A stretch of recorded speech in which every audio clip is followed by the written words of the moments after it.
आज जिनका मुझे सम्मान करने का अवसर मिला है, जिन्होंने अपने अपने क्षेत्र के द्वारा देश के कृषि जगत को कुछ न कुछ मात्रा में सकारात्मक योगदान किया है, ऐसे पुरस्कार प्राप्त करने वाले सभी महानुभावों को हृदय से बहुत बहुत अभिनंदन करता हूं, बहुत बहुत बधाई देता हूं। ये समारोह हर वर्ष होता है और बड़े लंबे अरसे से होता है, लेकिन दिल्ली में ही होता है।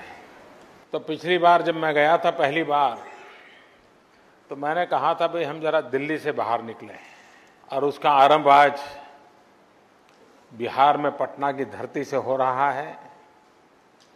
मैं राज्य सरकार का भी आभार व्यक्त करता हूं कि उन्होंने इस समारोह का सफल बनाने में योगदान दिया, और मैं विभाग के मित्रों का भी आभारी हूं कि उन्होंने एक पहल की है, क्योंकि उसके कारण उस राज्य के अंदर भी कुछ दिन चर्चा चलती है, अनेक लोगों के सामने नई नई बातें आती हैं। देश भर से जो कृषि वैज्ञानिक यहाँ आते हैं, उनको भी स्थानीय लोगों से बातचीत करने के कारण अपने विषय में क्या क्या नया चल रहा है उसकी जानकारियां मिलती हैं। तो एक प्रकार से ये अलग अलग स्थान पर जाने से स्वाभाविक रूप से हमें अतिरिक्त लाभ होता है, और उसका प्रारंभ आज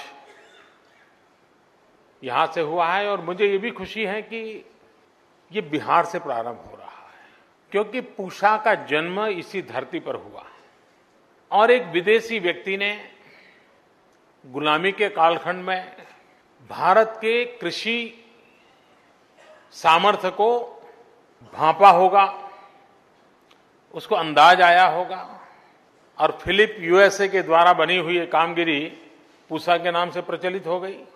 लेकिन उन्होंने बिहार क्यों चुना होगा? कोई अचानक तो हुआ नहीं होगा।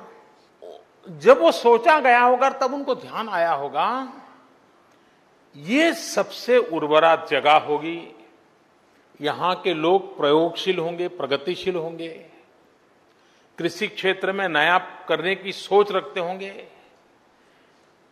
हिंदुस्तान के अन्य भूभागों से यहां की कृषि की कोई न कोई एक्स्ट्रा शक्ति होगी, तभी जाकर के उन्होंने इस काम को यहां प्रारंभ करना सोचा होगा, ऐसा मैं अनुमान करता हूं। अब करीब करीब 100 साल होने जा रहे हैं, इसलिए मैं पूरे रिकॉर्ड न देखूं तब तक तो मैं कह नहीं सकता हूं क्या है, लेकिन मैं अनुमान करता हूं।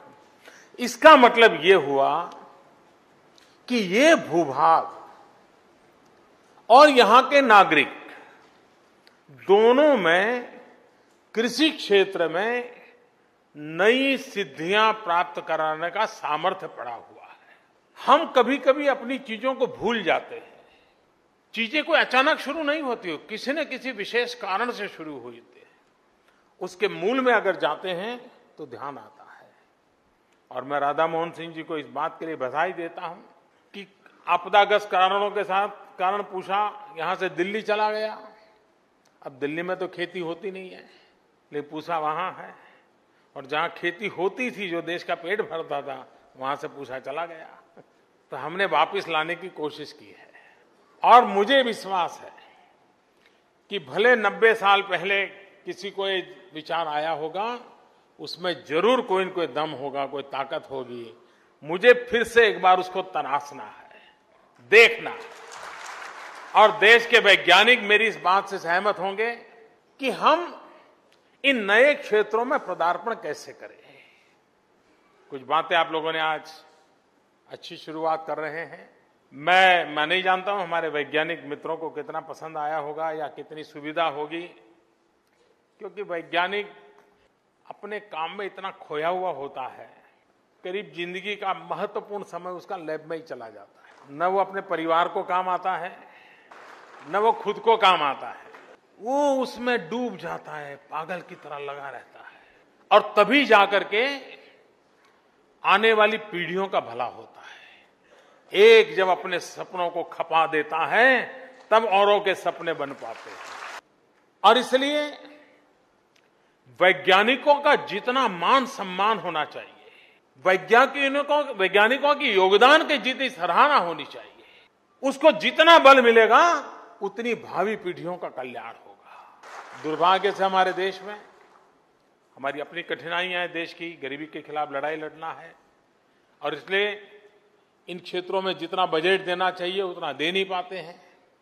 उसके बावजूद भी छोटी छोटी लैब में बैठ करके भी हमारे साइंटिस्ट लगातार काम करते रहते हैं और कोई न कोई नई चीजें देते रहते हैं।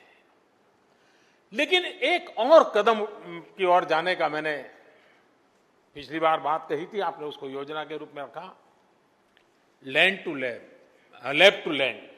लेबोरेटरी में कितना ही यील्ड आए, लेबोरेटरी में चीकू नारियल जैसा बन जाए, लेकिन अगर धरती पर नहीं होता है तो वो काम नहीं आता है।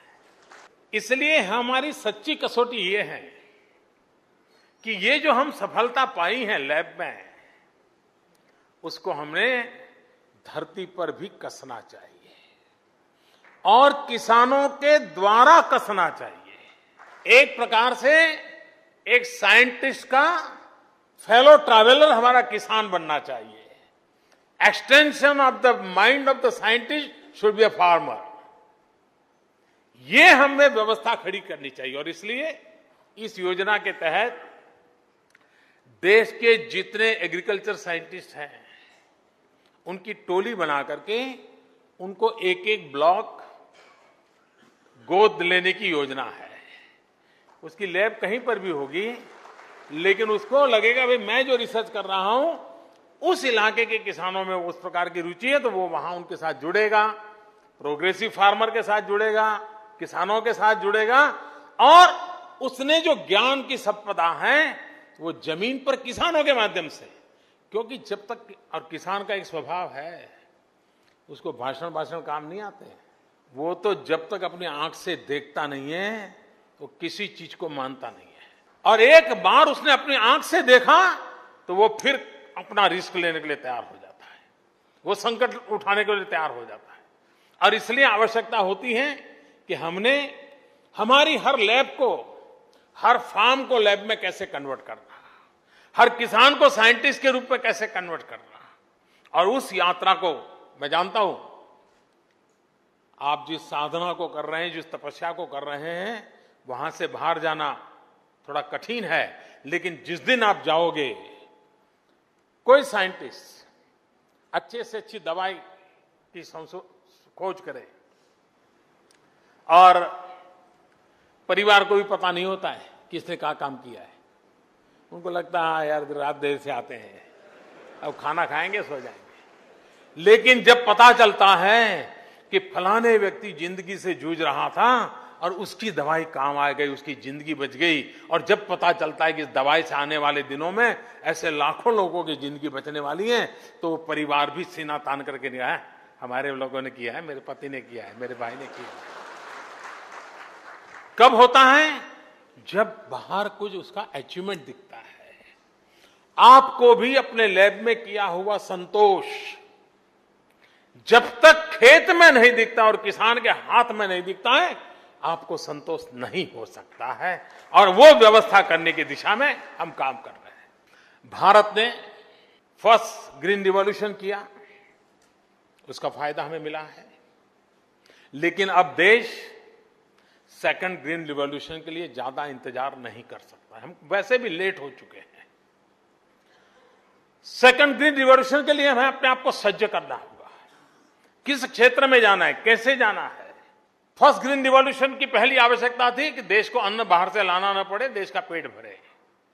सेकंड ग्रीन रिवॉल्यूशन का इतना मकसद नहीं हो सकता, उसका मकसद कुछ और भी हो सकता है। क्यों न हमारे देश के एग्रो इकोनॉमिस्ट, हमारे देश के एग्रो टेक्नीशियन, हमारे देश के एग्रो साइंटिस्ट, फूड सिक्योरिटी से जुड़े हुए साइंटिस्ट, ये सब मिल करके वर्कशॉप करें, हर लेवल पे वर्कशॉप करें और डिजाइन वर्कआउट करें कि भाई हाँ, सेकंड ग्रीन रिवॉल्यूशन का मॉडल क्या हो, प्रायोरिटीज क्या हो, हमने किन चीजों के उत्पादन पर जाना चाहिए, उत्पादकता बढ़ानी है तो किस चीजों की बढ़नी चाहिए। सारे ग्लोबल परिवेश में आज विश्व में क्या क्या चीजों की आवश्यकता है, और दुनिया के बहुत देश हैं जिनको आर्थिक रूप से वो कुछ चीजें करना मुश्किल है, तो वो कहते हैं बाहर से ले आओ भाई, यहां नहीं करो। तो ऐसे कितने देश हैं जिनको ढूंढे और हम वहां से भेजेंगे। हमें एक विस्तृत सोच के साथ हमारे सेकंड ग्रीन रिवॉल्यूशन को इस रूप में तैयार करना चाहिए। हमारी आर्किटेक्चर कॉलेज बहुत कुछ पढ़ाती है। बिल्डिंग के लिए तो काफी कुछ होता है, रोड कैसे बने उस पर भी होता है। मैं मानता हूं कभी एग्रो साइंटिस्टों ने, प्रोग्रेसिव फार्मर्स ने, गवर्नमेंट ने आर्किटेक्चर कॉलेज के साथ बैठ करके उनका भी सिलेबस बनाने की आवश्यकता है कि हमारे एग्रीकल्चर इंफ्रास्ट्रक्चर का आर्किटेक्चर क्या हो। हमारी कैनाल बनती हो तो कैसी आधुनिक कैनाल बने, किस मटेरियल से बने। रोड बनाने के लिए तो काफी रिसर्च होते हैं, लेकिन कैनाल बनाने के लिए रिसर्च बहुत कम होते हैं। ये मुझे पूरा पैराडाइम शिफ्ट कर रहा है, एक मूलभूत चीजों में बदलाव लाना है। और इसलिए हमारे जो आर्किटेक्चर कॉलेजेस हैं उनका भी जिम्मा बनता है कि एग्रो रिलेटेड हमारे इंफ्रास्ट्रक्चर कैसे हो। पुराने जमाने में घर में, हमारे गांव के अंदर किसान परिवारों में मिट्टी की बड़ी बड़ी कोठियां तैयार होती थी, और उसमें क्या मटेरियल डालना उसकी बड़ी विशेषता रहती थी। स्पेसिफिक प्रकार का मटेरियल डाल करके वो कोठी बनाई जाती थी, और उस कोठी में अन्न भरा जाता था। वो सालों तक खराब नहीं होता था, और निकालने की टेक्निक भी ऐसी होती थी, ऊपर से नहीं निकालते थे, नीचे से निकालते थे, ताकि पुराना माल पहले निकलता था, नया माल ऊपर आता जाता था। देखिए सामान्य लोगों की बुद्धि कितनी कमाल की रहती थी। ये जो कोठार बनते थे या कोठी बनती थी जिसमें सामान भरा जाता, वो कौन से चीजें का उनको ज्ञान था कि जिसके कारण हमारे एग्रो प्रोडक्ट को इतने लंबे समय तक संभाल पाते थे। प्रिजर्वेशन के संबंध में हमारे यहां टेक्निकली कितना काम हुआ है। हमारे यहां आचार की जो परंपरा है, उस समय ये टेक्नोलॉजी कहां थी जी। गांव की गरीब महिला भी आचार इस प्रकार से प्रिजर्व करती थी कि साल भर आचार खराब नहीं होता था। मतलब कि विज्ञान उस घर की गली तक पहुंचा हुआ था। हम बदले हुए युग में इन चीजों को और अधिक अच्छे तरीके से कैसे करें, ताकि हमारे एग्रीकल्चर सेक्टर में, क्योंकि आज वेस्टेज ये बहुत बड़ी चिंता का विषय है। वैल्यू एडिशन पर हमें जाना पड़ेगा। किसान इतनी मेहनत करें और उसकी पकाई हुई चीजें अगर बर्बाद होती हैं तो कितना बड़ा नुकसान होता है।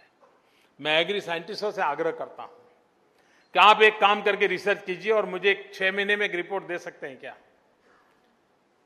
मैं एक दिशा में आगे बढ़ना चाहता हूं। हमारे किसान फल पैदा करते हैं,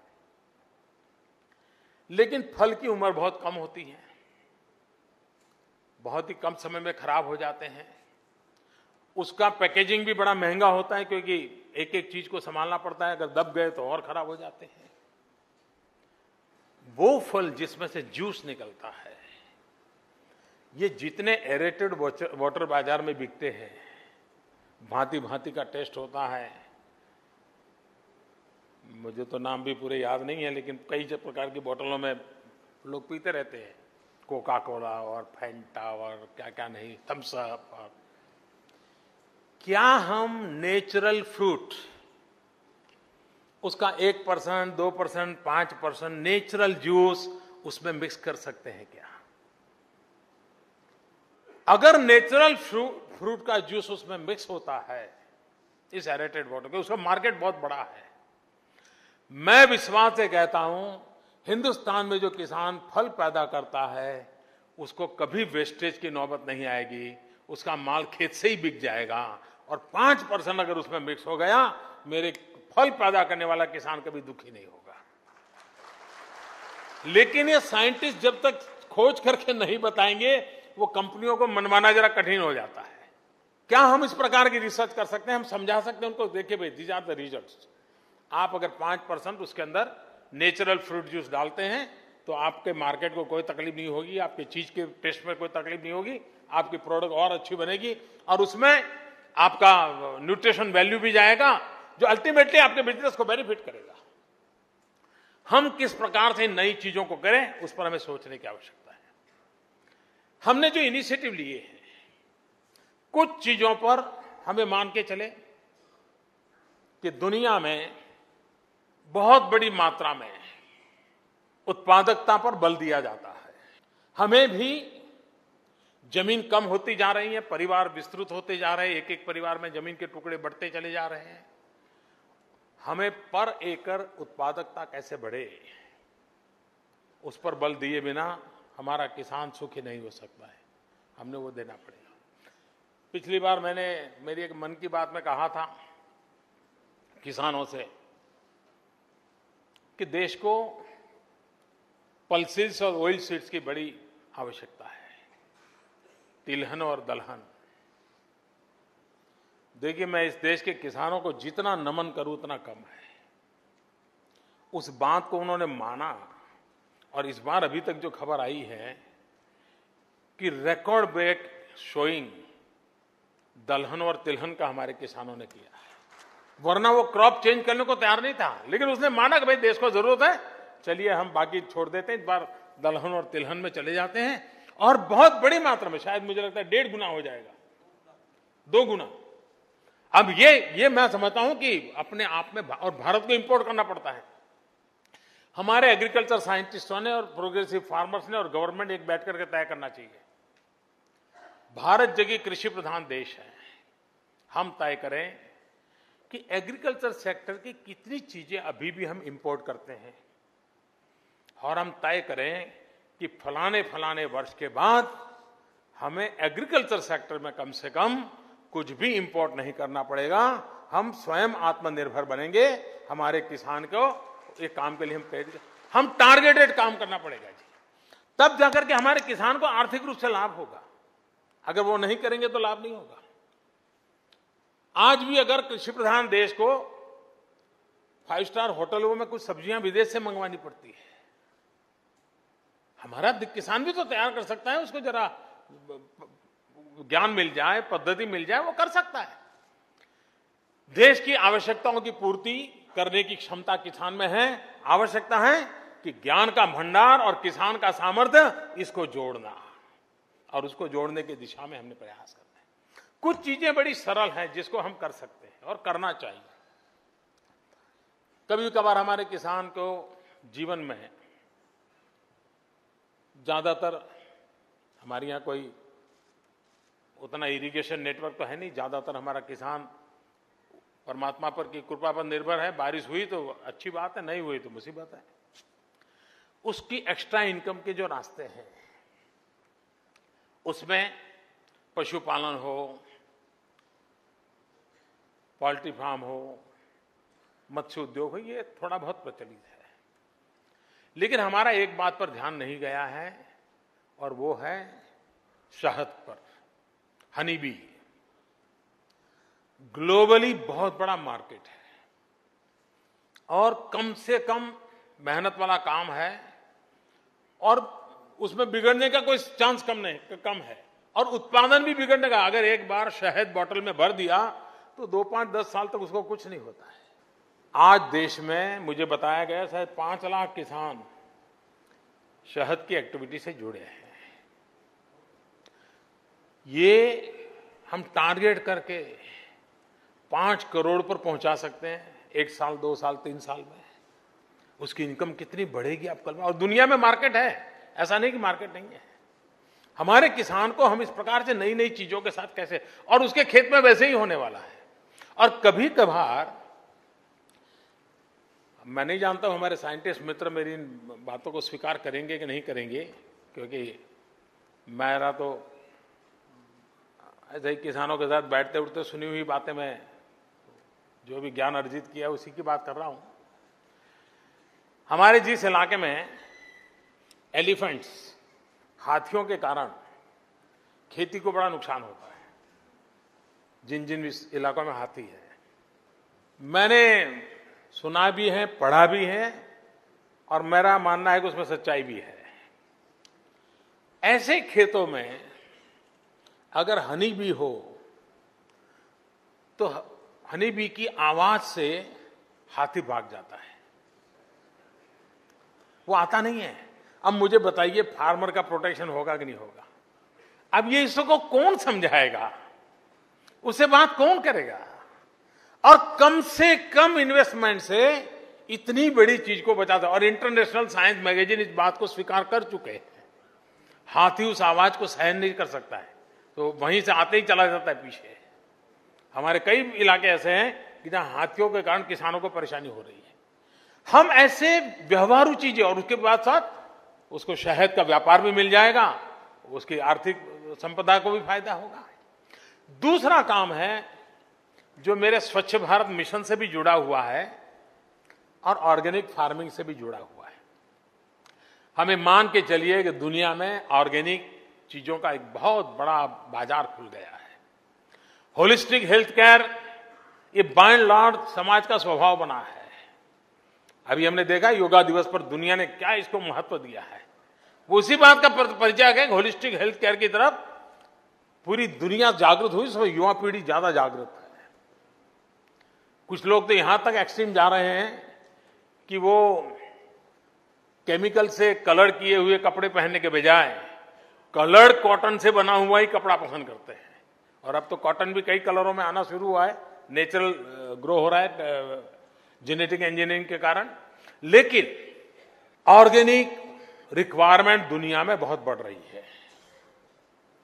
हमारा किसान जिस पैदावार से ₹1 कमाता है, अगर वो ऑर्गेनिक है तो उसका $1 मिल जाता है उसको।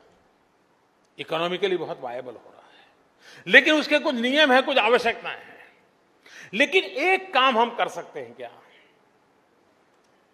आज मान लीजिए देश में वर्मी कंपोज, मान लीजिए आज 50 मिलियन टन होता है, मैं अनुमान कहता हूं। क्या वर्मी कंपोज हम 500 मिलियन टन कर सकते हैं क्या? अगर केचुए, अर्थवर्म्स, ये मान लीजिए देश में 10 मिलियन टन है, ये 100 मिलियन टन हो सकते हैं क्या? आपको कुछ नहीं करना है, सिर्फ लोगों को ज्ञान देना है, बाकी काम तो वो केचुए खुद कर लेंगे। और कोई भी छोटे नगर के बगल में ये काम चलता है, उस शहर का आधा कूड़ा कचरा वही साफ कर देंगे। स्वच्छता का काम भी चल जाएगा, कंपोस्ट फर्टिलाइजर भी तैयार हो जाएगा, और जो केचुए का काम करते हैं उनके केचुए भी बिकते हैं, बहुत बड़ी मात्रा में केचुए बिकते हैं। एक ऐसा क्षेत्र है कि जो ऑर्गेनिक फार्मिंग को बढ़ावा दे सकता है, हमारा कूड़ा कचरा साफ हो सकता है, हमारा केमिकल फर्टिलाइजर की वपराश रिक्वायरमेंट कम होती है, किसान की खेती सस्ती हो सकती है। इन चीजों को साथ लेकर के हम सब वैज्ञानिक जगत के लोग, क्योंकि ये बात आपके लेवल पे आएगी तो गले उतरेगी और उसको स्वीकार करेगा। आप प्रयोग करके कहीं लगाओगे, वो करे। कुछ लोग कर रहे हैं। स्वच्छता अभियान का सबसे बड़ा दूत केचुआ बन सकता है और हमारा बहुत बड़ा काम वो कर सकता है, और उससे ऑर्गेनिक फार्मिंग को एक बहुत बड़ा बढ़ावा मिल सकता है। हमारी जमीन बर्बाद हो रही है, केमिकल के कारण हमारी जमीन बर्बाद, उसकी उर्वरा ताकत कम होती रही है, उसकी हमने चिंता करने की आवश्यकता है। ये काम हो सकता है सहज रूप से।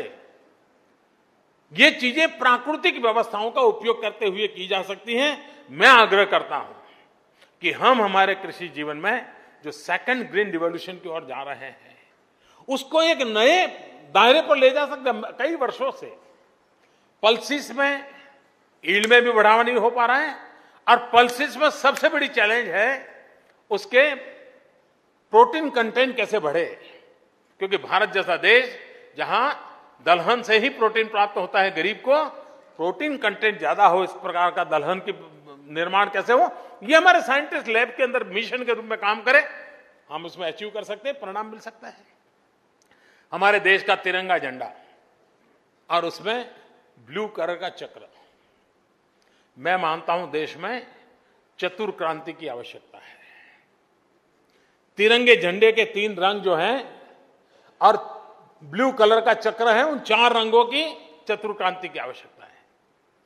एक तो सैफ्रॉन रिवॉल्यूशन, अब सैफ्रॉन रिवॉल्यूशन का अर्थ पता भांति भांति के लोग अलग अलग करेंगे। ऊर्जा का रंग है सैफ्रॉन, और कहने का मेरा तात्पर्य है ऊर्जा क्रांति। ऊर्जा क्रांति बहुत आवश्यक है। अब आप देखिए, बिहार इतना बड़ा प्रदेश, सिर्फ 250-300 मेगावाट बिजली का उत्पादन का होता है। अभी मैं भूटान गया, भूटान के अंदर हाइड्रो पावर प्रोजेक्ट का मैंने काम शुरू किया है, उसका मैक्सिमम बिजली बिहार को मिलने वाली है। मैक्सिमम बिजली बिहार को आगे ले जाने के लिए आज मैंने अभी एक पंडित दीनदयाल उपाध्याय ग्राम ज्योति योजना का आरंभ किया। गांव में 24 घंटे बिजली। हमारे किसानों को भी अगर वैल्यू एडिशन के लिए जाना है तो उसको इस प्रकार की बिजली की सुविधा सबसे पहले चाहिए, तब जाकर के वो टेक्नोलॉजी इंट्रोड्यूस करेगा। और इसलिए हम भूटान से, नेपाल से ऊर्जा के द्वारा कैसे बिजली बिहार को पहुंचे, बहुत बड़ी मात्रा में बिजली कैसे मिले, उस दिशा में काम में लगे हैं।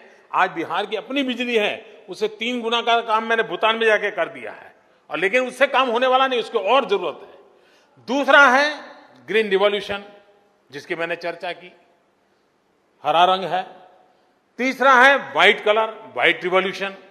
और व्हाइट रिवॉल्यूशन में हम जानते हैं हमारा दूध उत्पादन हमारे पशुओं की तुलना में दूध की क्वांटिटी बहुत कम है।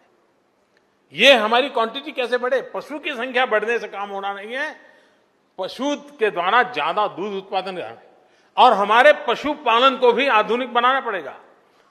हमारे यहाँ जो शीप्स है, भेड़िए, मैंने एक छोटा प्रयोग किया था जब गुजरात में था। हमारा जो भेड़िए पालक वाला होता है, वो जब उसका ऊन निकालता है, उसके बाल निकालता है, तो उसके बाद कैंची होती है, ऐसे ऐसे ऐसे करके निकालता है। उसके कारण टुकड़े हो जाते हैं। टुकड़े होने के कारण उसको जो इनकम होती है उनकी उतनी इनकम होती नहीं है, दाम कम हो जाता है। मैंने क्या किया, ऐसे जितने भेड़िए वाले थे उनको जो 5 स्टार होटल में मैं और नीतीश कुमार जिस मशीन का उपयोग करते हैं ट्रिमिंग का, मैंने सब ये जो भेड़िया पालक है उनको मशीन दिया और बैटरी वाला दिया। तो आज वो क्या करता है, साल में 2 बार उस मशीन से उसके बाल निकालता है। उसकी लंबाई ज्यादा होने के कारण उसकी इनकम बढ़ गई। छोटी छोटी चीजें होती है जी, लेकिन सामान्य प्रयोगों से भी हम कितना बड़ा बदलाव ला सकते हैं। हमें हैरान है जी, हमारा देश इतनी सारी, हम आज भी, मैं नहीं मानता हूं कि हमारे यहां पशुओं के हॉस्पिटलों में डेंटिस्ट की व्यवस्था नहीं होगी पशु के लिए। अगर हमारे दांत खराब होते हैं, पशु के होते नहीं है। पशु खाता नहीं है या लूज मोशन कर देता है, कोई पूछने को तैयार नहीं, देखने को तैयार नहीं कि उसका डेंटल प्रॉब्लम है। मैं जब गुजरात में था, मैंने एक बड़ा अभियान चलाया था पशुओं की डेंटल ट्रीटमेंट का। हमारा मोती बिंदु होता है, पशु का मोती बिंदु होता था। मैं पशुओं का मोती बिंदु का ऑपरेशन करता था बहुत बड़ी मात्रा में। मैंने अमेरिका हमारे कुछ डॉक्टरों को भेजा था लेसर टेक्नोलॉजी सीखने के लिए, और पशुओं का ब्लडलेस सर्जरी कैसे हो, और मैं पशुओं के ब्लडलेस सर्जरी में सफलतापूर्वक हमारे यहां मैंने लोगों को काम पे लगाया था। हमारे पशुपालन को वैज्ञानिक तरीकों में हमें लाना पड़ेगा, उसकी भी पीड़ा को हमें समझना होगा, और मैं मानता हूं तब जाकर के हम व्हाइट रिवॉल्यूशन की ओर आगे बढ़ सकते हैं। और मैंने चौथा कहा वो ब्लू रिवॉल्यूशन। आज भी बिहार में इतना पानी है, लेकिन बिहार आंध्र से 400 करोड़ रुपए की मछली ला करके खाता है। अगर हम ब्लू रिवॉल्यूशन करें, गरीब से गरीब किसान जहां पर छोटे मोटे तालाब हैं, अगर हम उसको मत्स्य उद्योग, उसमें भी कई अब तो विशेषताएं हैं, इवन ऑर्नामेंटल फिश का रिवॉल्यूशन इतना बड़ा आया है, बहुत बड़ा मार्केट है, ग्लोबल मार्केट है ऑर्नामेंटल फिश का। हम अगर इस ब्लू रिवॉल्यूशन की ओर भी उतना ही ध्यान दें, और ये सारी चीजें हैं जो अल्टीमेटली गांव गरीब किसान का भला करती है। और इसलिए हम इन बातों को लेकर के हमारे वैज्ञानिक तौर तरीकों के साथ, ये जो हमारा तिरंगे झंडे का तीनों रंग है और चौथा हमारा ब्लू अशोक चक्र है, उन चतुर क्रांति की दिशा में कैसे आगे बढ़े और हमारे किसान भाइयों के भलाई के लिए और एक सुरक्षित आर्थिक व्यवस्था किसानों को मिले, उस दिशा में कैसे काम करें।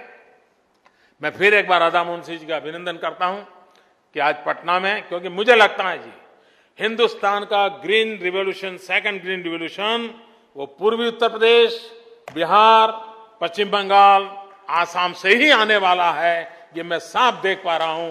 और यही बिहार की धरती हिंदुस्तान में कृषि क्रांति लाके रहेगी, और जिसका प्रारंभ आज इस कार्यक्रम से हो रहा है। मेरी बहुत बहुत शुभकामनाएं, बहुत बहुत धन्यवाद। कौन कहता है भ्रष्टाचार करने की जरूरत होती है? भाइयों बहनों, मेरा मंत्र है, न खाता हूं न खाने दूंगा। भारतीय जनता पार्टी और केंद्र की सरकार के मुखिया के इस नारे की पोल खुल गई है, जो नारा दिया था कि मायावती प्लीज, मायावती चर्चा क्यों करा दीजिए ना।